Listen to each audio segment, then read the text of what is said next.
Hello friends, कैसे हो आप सभी स्वस्थ मस्त ज़बरदस्त होंगे। मेरे प्यारे दोस्तों, आज हम पढ़ने वाले हैं प्रायद्वीप भारत की नदियों के बारे में।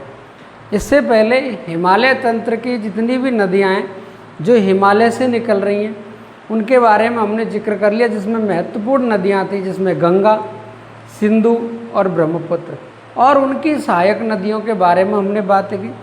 आज हम बात करने वाले हैं प्रायद्वीप भारत की नदियों के बारे में। ये जो प्रायद्वीप भारत की नदियां हैं, इनमें महत्वपूर्ण नदियां जैसे गोदावरी है, नर्मदा है, कृष्णा है, कावेरी है और ताप्ती है, और मेरे प्यारे दोस्तों और विभिन्न नदियां हैं जिनके बारे में हम बात करने वाले हैं। लेकिन ये जो प्रायद्वीप भारत की नदियां हैं, इनको हम दो रूपों में पढ़ेंगे। एक वो जो अरब सागर में गिरती हैं, एक वो जो बंगाल की खाड़ी में गिरती हैं। तो मेरे प्यारे दोस्तों, हम बात करने वाले हैं प्रायद्वीप भारत की नदियों के बारे में। प्रायद्वीप भारत की नदियां। प्रायद्वीप भारत की नदियां, ये जो प्रायद्वीप भारत की नदियां हैं, इनको हम दो प्रकार से पढ़ेंगे। एक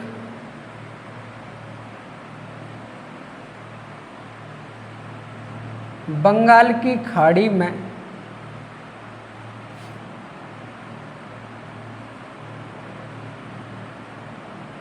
गिरने वाली नदियां, और एक हम पढ़ने वाले हैं अरब सागर में गिरने वाली नदियां।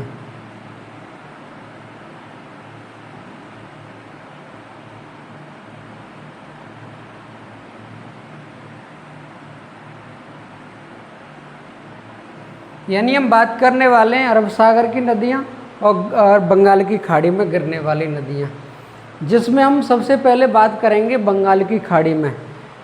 बंगाल की खाड़ी में गिरने वाली नदियां जैसे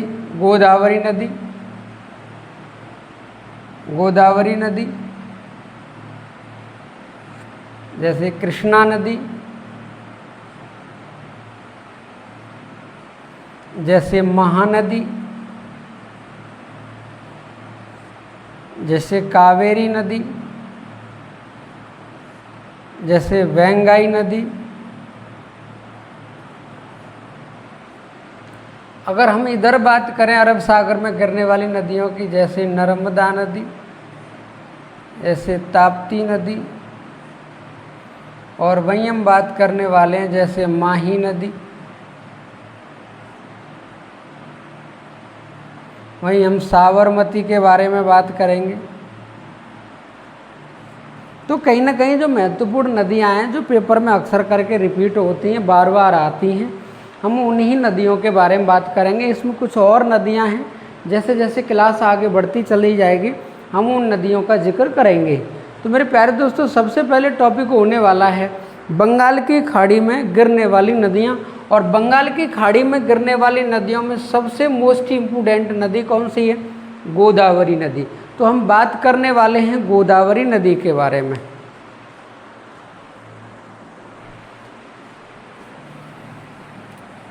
अगर प्रायद्वीप भारत की नदियों की बात करें तो इसमें हम महत्वपूर्ण नदी के बारे में बात करने वाले हैं, जिसका नाम है गोदावरी।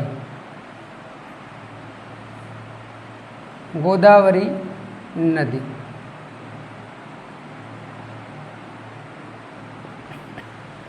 ये जो गोदावरी नदी है, अगर हम इसकी बात करें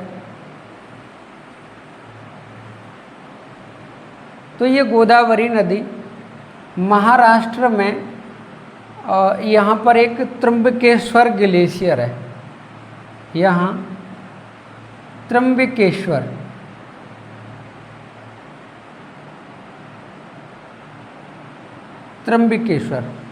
ये जो त्र्यंबकेश्वर है, अगर हम इसके बारे में बात करें तो ये महाराष्ट्र में है। किस राज्य में? महाराष्ट्र में। अगर हम पर्वत की बात करें ये किस में है, तो अगर पर्वत की बात की जाए यहाँ तो पर्वत है पश्चिमी घाट।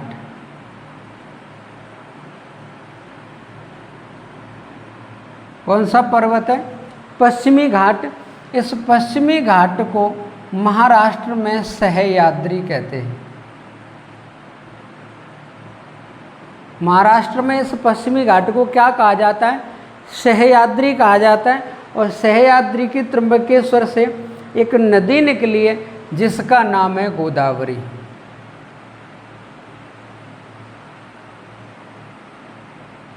एक नदी निकली जिसका नाम क्या है? गोदावरी। मेरे प्यारे दोस्तों, गोदावरी जिस जगह से निकली है उसका नाम है त्र्यंबकेश्वर। और ये त्र्यंबकेश्वर जगह पड़ती है नासिक में।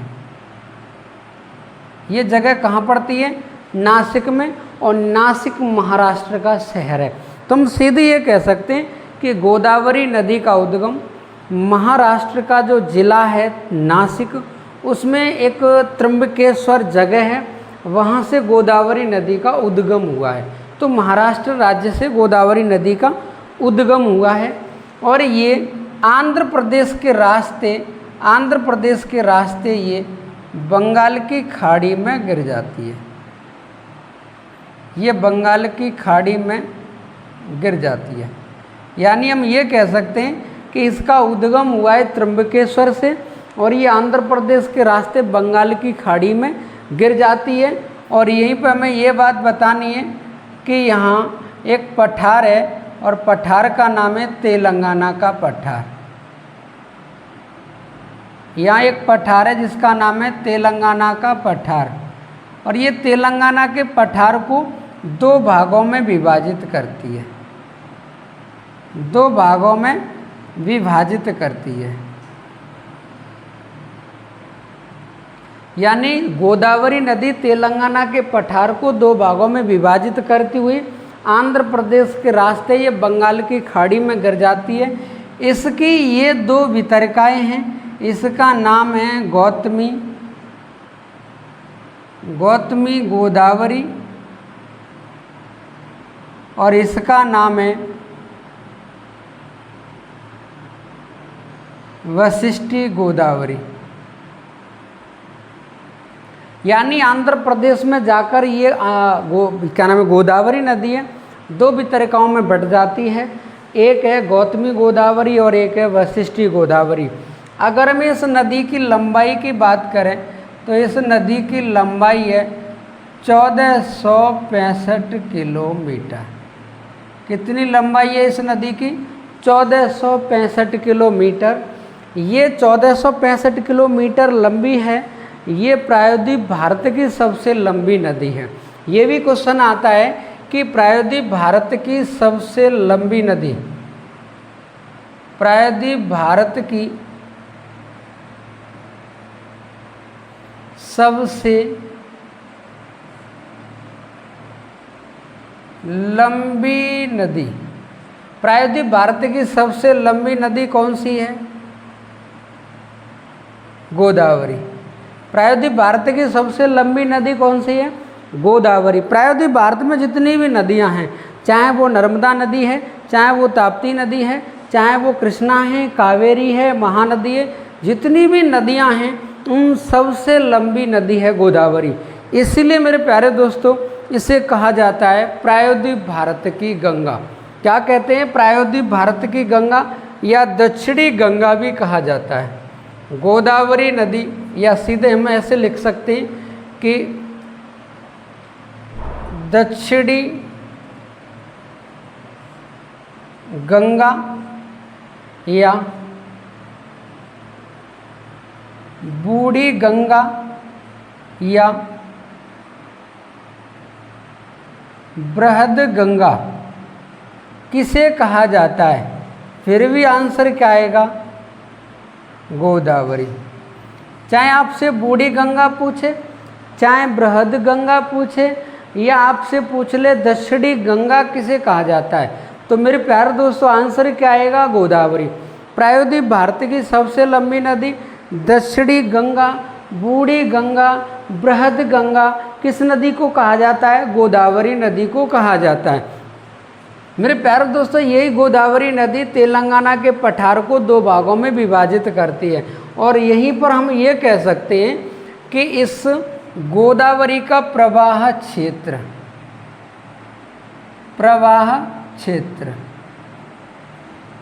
यानी गोदावरी नदी का प्रवाह क्षेत्र कहाँ है, कितने राज्यों में है। तो मेरे प्यारे दोस्तों, गोदावरी नदी 3 राज्यों में बहती है। कितने राज्यों में बहती है? 3 राज्यों में बहती है, जिसमें number 1 Maharashtra, number 2 Telangana, number 3 Andhra Pradesh. तो ये गोदावरी नदी कितने राज्यों में बहती है? 3 राज्यों में, महाराष्ट्र, तेलंगाना और आंध्र प्रदेश। यहीं पर हम बात करें, इस पर कुछ डैम बने हुए हैं, कुछ बांध बने हुए हैं, उन बांधों को लेकर के बात करें तो गोदावरी नदी पर महाराष्ट्र में एक बांध बना हुआ है। इस बांध का नाम है जायकवाड़ी। एक बांध है जिसका नाम क्या है? जायकवाड़ी बांध। और ये जायकवाड़ी बांध गोदावरी नदी पर है और किस राज्य में है? महाराष्ट्र में है मेरे प्यारे दोस्तों। वहीं पर हम बात करेंगे एक बांध की जो तेलंगाना में बना हुआ है और उस बांध का नाम है पोचमपाद बांध।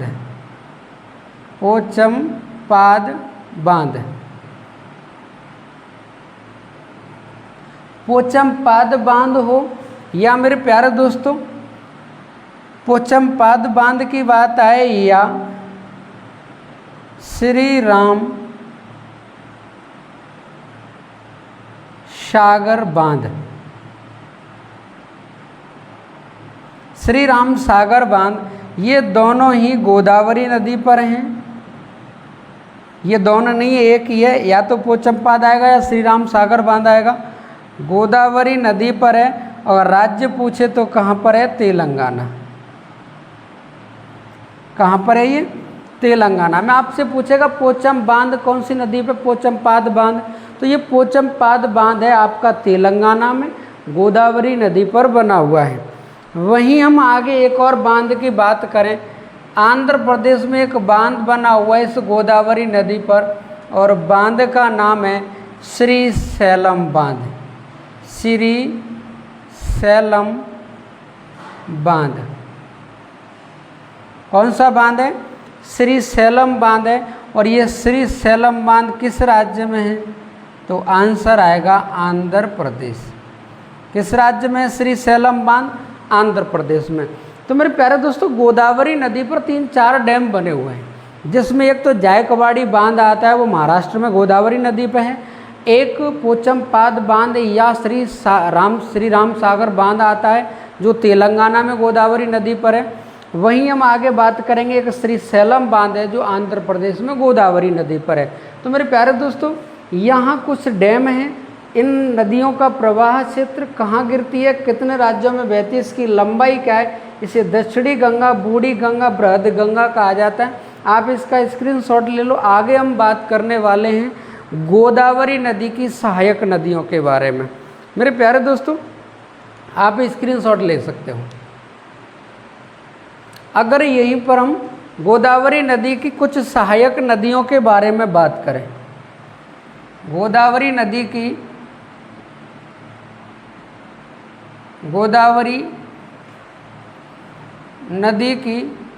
सहायक नदियाँ,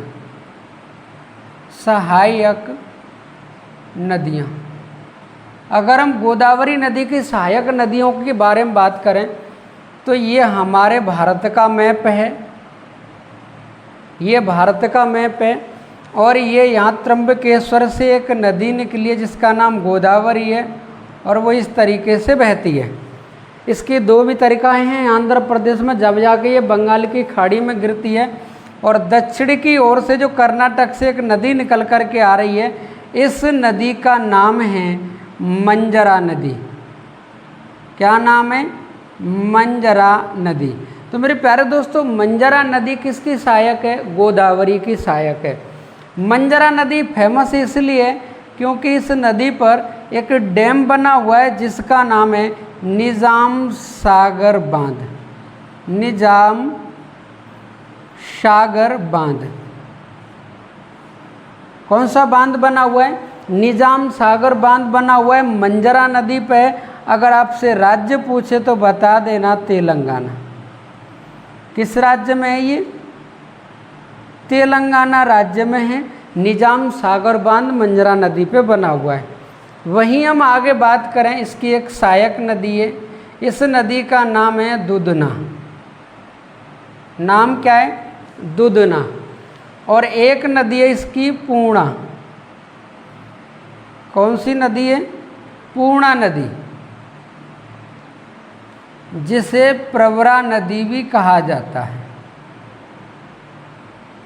और यहीं पर एक नदी है जिसका नाम है प्राणहिता। कौन सी नदी है? प्राणहिता। मेरे प्यारे दोस्तों, यहीं पर छोटी छोटी दो नदियां हैं, आपस में आके मिलती हैं। इसका नाम है वेनगंगा। वेनगंगा। और इसका नाम है पेनगंगा। पेनगंगा। तो ये पेनगंगा वेनगंगा भी किसकी सहायक है? गोदावरी की सहायक है। और एक नदी है जिसका नाम है, जो फेमस है, नाम है इंद्रावती। कौन सी नदी है? इंद्रावती नदी। कौन सी नदी है? इंद्रावती नदी है। और इंद्रावती नदी फेमस इसलिए है, ये छत्तीसगढ़ से निकलती है, तेलंगाना से होकर के ये गोदावरी नदी में मिलती है। और ज़्यादा फेमस इसलिए है क्योंकि ये इंद्रावती नदी है, इसी पर एक जलप्रपात बना हुआ है जिसका नाम है चित्रकूट जलप्रपात। चित्रकूट जलप्रपात। जलप्रपात तो आप जानते होंगे, झरने टाइप का। अगर आप जानते होंगे, इसे इंग्लिश में वाटरफॉल कहते हैं। तो मेरे प्यारे दोस्तों, चित्रकूट जलप्रपात किस नदी पर है? इंद्रावती नदी पर है। चित्रकूट जलप्रपात किस राज्य में है? तो चित्रकूट जलप्रपात ये आपका छत्तीसगढ़ में है। कहाँ पर है? छत्तीसगढ़ में है। अब हम आगे बात करें इस पूर्णा नदी को लेकर के, क्योंकि पेपर में क्वेश्चन आता है कि सिंधु घाटी सभ्यता का सबसे दक्षिणी बिंदु, सिंधु घाटी सभ्यता का सबसे दक्षिणी बिंदु दायमाबाद किस नदी के तट पर है? तो मेरे प्यारे दोस्तों, पहले इसका नाम प्रवरा नदी था, अब वर्तमान में पूर्णा नदी है। तो पेपर में ऐसे क्वेश्चन आएगा कि सिंधु घाटी सभ्यता का सबसे दक्षिणी बिंदु दायमाबाद किस नदी के किनार पर स्थित है? तो आंसर क्या आएगा? प्रवरा नदी। अगर प्रवरा नदी ऑप्शन में नहीं है तो आंसर आएगा पूर्णा नदी। अब क्वेश्चन ही ऐसे आ सकता है कि सिंधु घाटी सभ्यता का दक्षिणी बिंदु प्रवरा नदी के तट पर है, ये प्रवरा नदी किस नदी की सहायक नदी है? तो आंसर क्या आएगा? गोदावरी नदी आएगा। जो सिंधु घाटी सभ्यता का सबसे दक्षिणी बिंदु है, सिंधु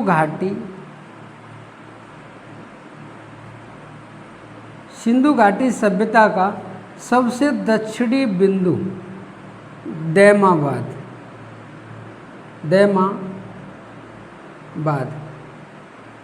ये प्रवरा नदी के तट पर स्थित है। प्रवरा नदी। और ये प्रवरा नदी है, इसी का वर्तमान नाम है पूर्णा नदी। क्या नाम है? पूर्णा नदी। तो आपसे पूछे सिंधु घाटी सभ्यता का सबसे दक्षिणी बिंदु कौन सा है? दैमाबाद है। किस नदी के तट पर है? ये प्रवरा नदी के तट पर है। ये दैमाबाद अहमदनगर जिले में पड़ता है, जो महाराष्ट्र में है।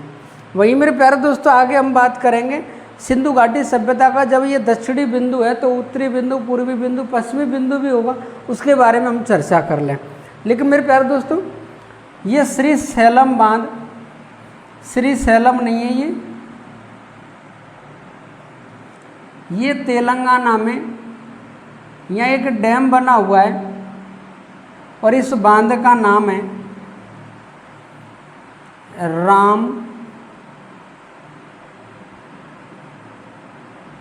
गुंडम बांध। कौन सा बांध है? राम गुंडम बांध। ये जो राम गुंडम बांध है ये तेलंगाना में स्थित है। कहाँ पर स्थित है? ये तेलंगाना राज्य में स्थित है।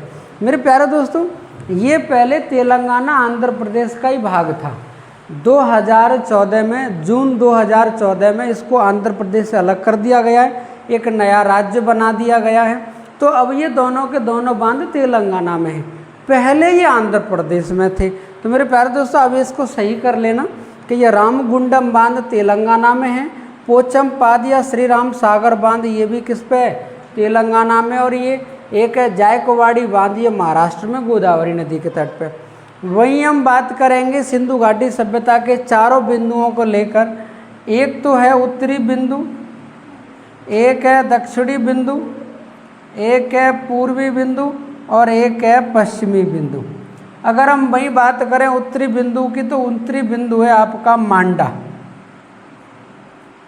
उत्तरी बिंदु मांडा। पूर्वी बिंदु है आलमगीरपुर,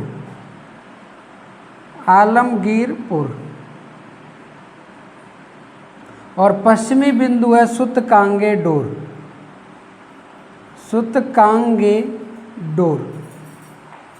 और वही हम बात करें दक्षिणी की, तो दक्षिणी है दैमाबाद। दक्षिणी कौन सा बिंदु है? तो दक्षिणी है दैमाबाद। वहीं मांडा की बात करेंगे, मांडा है चिनाब नदी के तट पर, चिनाब नदी के तट पर। अगर हम आलमगीरपुर की बात करेंगे तो यह है हिंडन नदी के तट पर। अगर दैमाबाद की बात करेंगे तो वही है प्रवरा नदी या पूर्णा नदी। वहीं हम पश्चिमी की बात करेंगे तो पश्चिमी है दास्क नदी के तट पर। किस नदी के तट पर है? दास्क नदी के। अब चिनाब पड़ता है आपका जम्मू कश्मीर में, मांडा कहाँ पड़ता है? जम्मू कश्मीर में। आलमगीरपुर पड़ता है मेरठ यूपी में। और दक्षिणी बिंदु है दैमाबाद, ये पड़ता है अहमदनगर, अहमदनगर महाराष्ट्र। वही हम पश्चिमी बिंदु की बात करेंगे तो ये है बलूचिस्तान, बलूचिस्तान।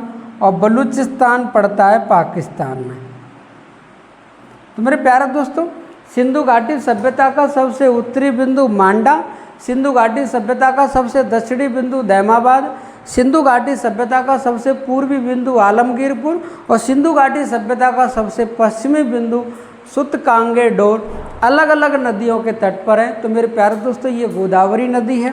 गोदावरी नदी से संबंधित जितने भी प्रश्न पेपर में आते हैं वो हमने लगभग सभी करा दिए। अगर क्लास अच्छी लगी आप लोगों को तो वीडियो को लाइक करें, चैनल को सब्सक्राइब करें और अपने दोस्तों में शेयर करें। जय हिंद, जय भारत मेरे प्यारे दोस्तों।